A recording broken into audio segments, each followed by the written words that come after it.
Hey, Todd Usher with Addison Homes here, and we are in the process of clearing and grading a site for a new home here in the southern part of upstate South Carolina.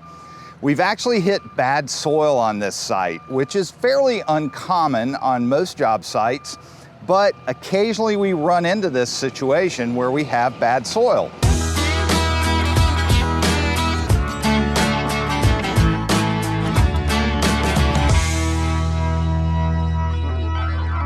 In the case here, we had water moving in certain parts of this piece of property for years and years, and it left bad soil deposits in certain areas.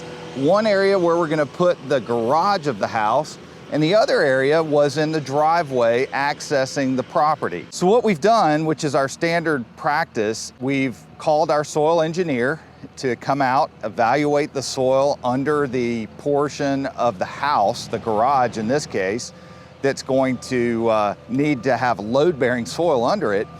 The soil engineers come out, they evaluated the soil, and they gave us a remedy. What we found when we excavated this area under the garage was essentially a spring.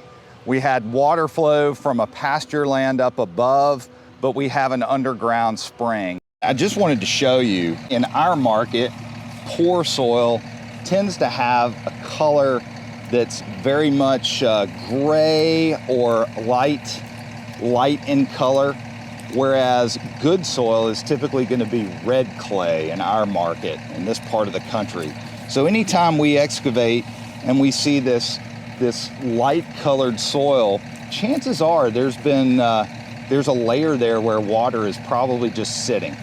And that light color is an indication that we may have some issues with soil bearing capacity and need to pull a soil engineer onto the project to give us some advice. So as a comparison in terms of soil quality, I'm up here on the higher grade of this project, above where any water was moving through the soil, and I've got a chunk of good solid red clay.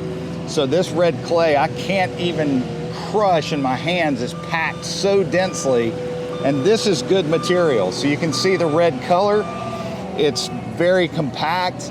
We're gonna be fine on the main foundation of this house, no issues at all.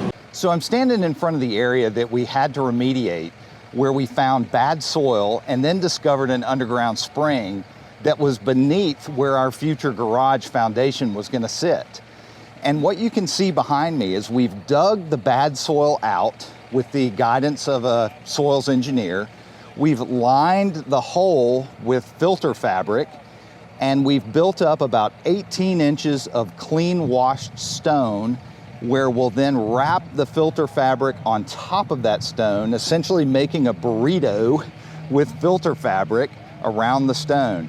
The filter fabric keeps the dirt fines from getting into that stone and clogging the stone, because that stone is now our drainage area to collect all of the spring water that may occur underneath the garage foundation and allow it to move to the foundation drain that we tapped into this stone base with.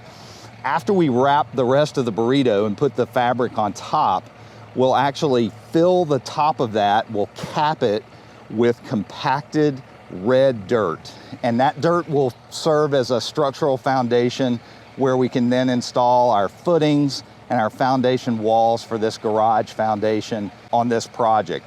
We'll have the structural engineer and the soils engineer provide guidance and testing as we lay in that red dirt and compact it. We have the equipment here on site, what's called a sheep's foot compaction machine, that will allow us to get the compaction to where it needs to be so that that soil has full and adequate load-bearing capacity for the foundation. This is the key to building a durable, long-lasting home. It all starts with the foundation.